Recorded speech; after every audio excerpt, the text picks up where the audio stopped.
నువ్వు తులం బంగారం ఎగ్గొట్టినావు, రైతు భరోసా ఎగ్గొట్టినావు, మహిళలకు మహాలక్ష్మి ఎగ్గొట్టినావు, వృద్ధులకు 4000 ఆసరా పెన్షన్ ఎగ్గొట్టినావు. ఇవన్నీ ఎగ్గొట్టినావు నాయన. నీ పేరు యనుమల రేవంత్ రెడ్డి కాదు, నువ్వు ఇప్పటి నుంచి ఎగవేతల రేవంత్ రెడ్డివి అన్న. అరే ఎగ్గొట్టినోని ఎగ్గొట్టిండు అంటే కూడా తప్పేనా? ఇది అన్నందుకు ఆడ మానకొండూరులో నా మీద పోలీస్ స్టేషన్లో కేసు పెట్టారు. ఇప్పుడు నోటీసుల మీద నోటీసులు వస్తున్నాయి నాకు, రా పోలీస్ స్టేషన్ కానీ. ఎగ్గొట్టినోని ఎగ్గొట్టిండు అంటే ఇది తప్ప?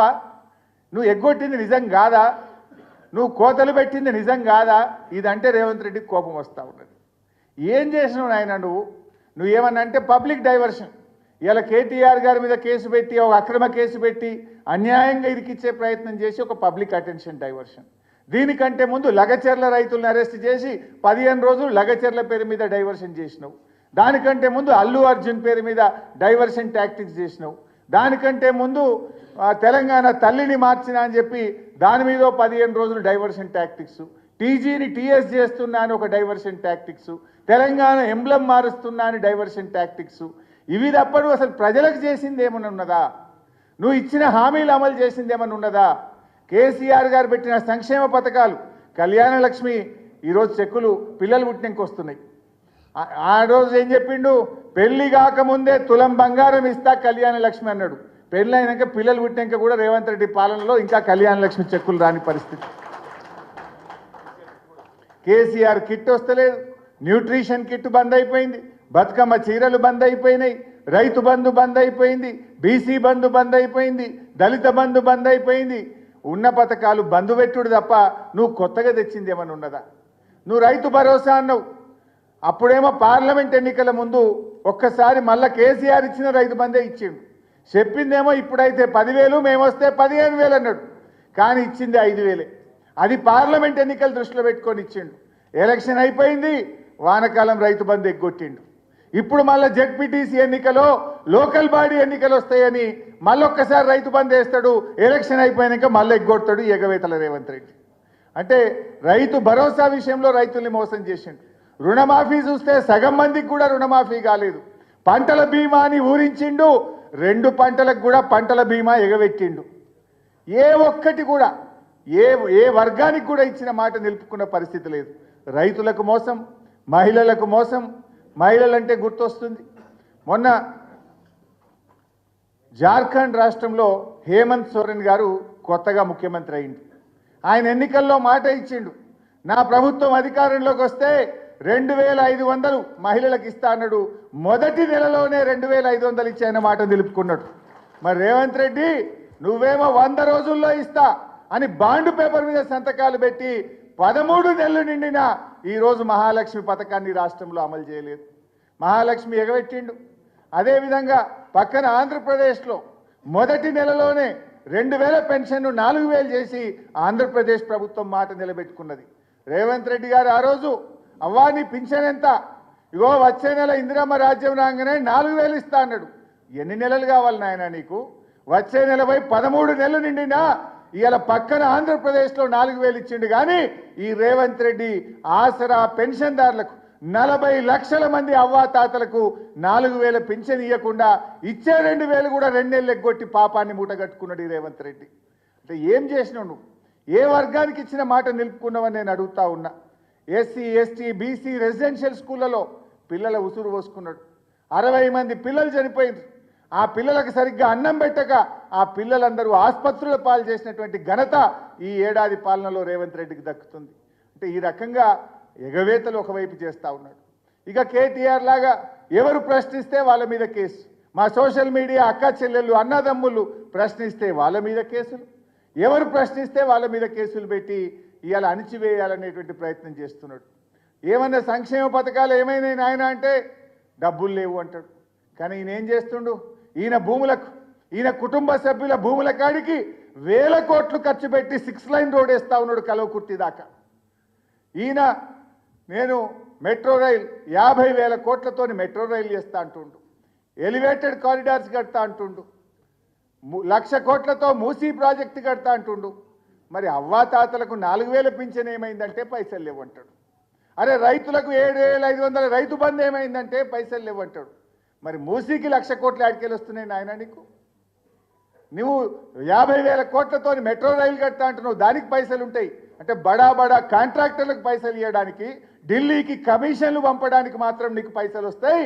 ఇవాళ అవ్వ తాతలకు ఇవ్వడానికో, మా రైతులకు ఇవ్వడానికో, మా మహిళలకు ఇవ్వడానికి నీకు డబ్బులు లేవా అని నేను అడుగుతా ఉన్నా ఈరోజు ముఖ్యమంత్రిని. అంటే ఆయన నిజస్వరూపం ఇవాళ బయటపడతా ఉంది. దీన్ని మనం ప్రజల్లోకి తీసుకుపోవాల్సిన అవసరం ఉంది. ఇలా అప్పులను కూడా మాట్లాడిండు. మీరందరూ అసెంబ్లీలో చూశారు. ఈ రేవంత్ రెడ్డి ప్రభుత్వాన్ని అసెంబ్లీలోనే ఒప్పించి మెప్పిపించి నోరు మోయించిన అప్పుల గురించి.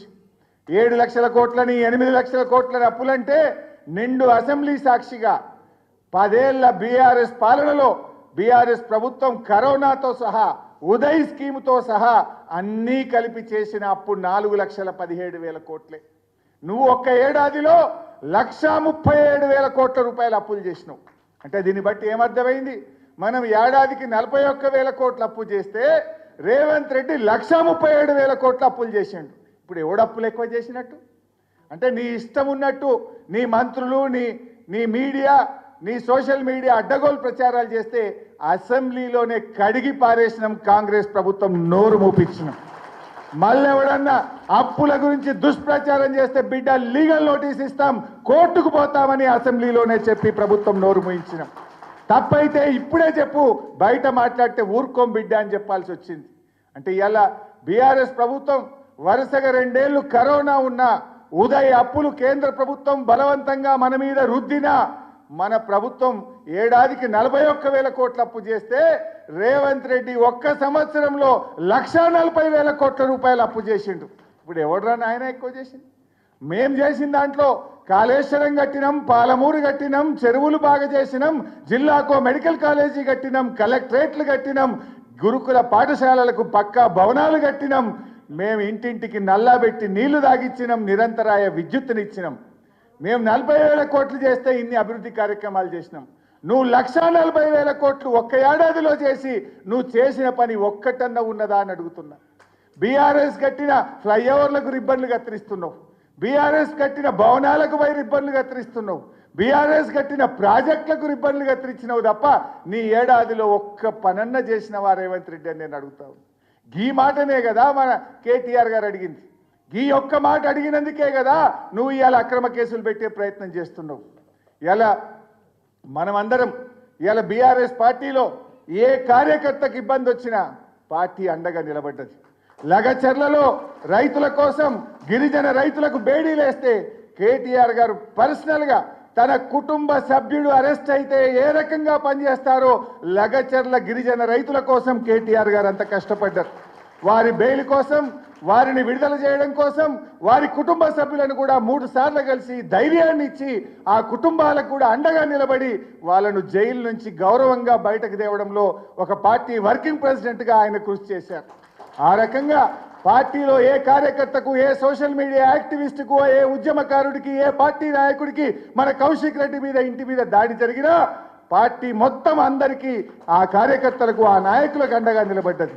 నేను ఇప్పుడు కూడా చెప్తున్నా, కేటీఆర్ గారు కూడా ఒక కార్యకర్తనే, కేటీఆర్ గారు కూడా పార్టీలో ఒక ఉద్యమకారుడే. ఇవాళ ఆయనకు ఆపదొస్తే కూడా మొత్తం పార్టీ కూడా వారికి అండగా నిలబడుతుంది.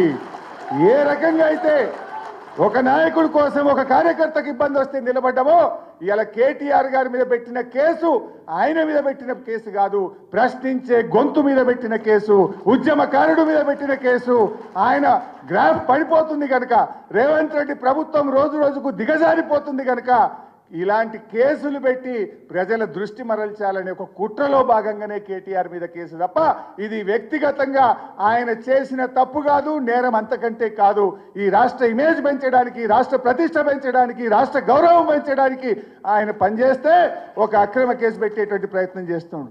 ఎట్లయితే కేటీఆర్ గారు, బీఆర్ఎస్ పార్టీ ప్రతి నాయకుడికి, కార్యకర్తకు ఆపదొస్తే నిలబడ్డదో యావత్ బీఆర్ఎస్ పార్టీ ఈరోజు మానసికంగా, ధైర్యంగా కేసీఆర్ కు పూర్తిగా అండదండగా ఉంటాం. ఎవరు కూడా భయపడే ప్రశ్నే లేదు. ఏ నాయకుడికి ఆపదొచ్చినా, పార్టీలో ఏ కార్యకర్తకు ఆపదొచ్చినా ఈ పార్టీ ఒక కుటుంబం, ఈ కుటుంబం అంతా కలిసి పోరాడుతుంది, కలిసి అండగా నిలబడుతుందని చెప్పి మనవి చేస్తూ ఈ డైరీ ఆవిష్కరణ ఇంత అద్భుతంగా జరుపుకోవడం నాకు చాలా సంతోషంగా ఉంది. ఈ డైరీ కూడా ప్రింట్ చేసి ప్రతి నియోజకవర్గానికి 1000 డైరీలు మన ముఖ్య నాయకులకు కార్యకర్తలకు కూడా పంపిస్తాం. అందరూ కూడా దీన్ని తప్పకుండా ఉపయోగించాలని చెప్పి కోరుతూ జై తెలంగాణ. హరీష్ అన్నకు గట్టిగా అందరం కూడా చప్పట్లతో కృతజ్ఞతలు చెప్తాం. బీఆర్ఎస్ పార్టీ ఒక కుటుంబం, కేసీఆర్ నాయకత్వంలో ఈ కుటుంబం కలిసికట్టుగా ఉంటది అని బలమైన సందేశం ఇవాళ రాష్ట్రానికి ఇచ్చినందుకు, రాష్ట్ర ప్రజానీకానికి ఇచ్చినందుకు, అన్నిటికన్నా ముఖ్యంగా దుర్మార్గపు కాంగ్రెస్ ప్రభుత్వానికి ఇచ్చినందుకు గట్టిగా చప్పట్లు కొట్టి హరీష్ అన్న కృతజ్ఞతలు తెలియజేద్దాం. ఇప్పుడు పెద్దలు పార్టీ వర్కింగ్ ప్రెసిడెంట్ మాజీ మంత్రివర్యులు అన్న కేటీ రామారావు గారిని మాట్లాడవలసిందిగా కోరుతా ఉన్నాం.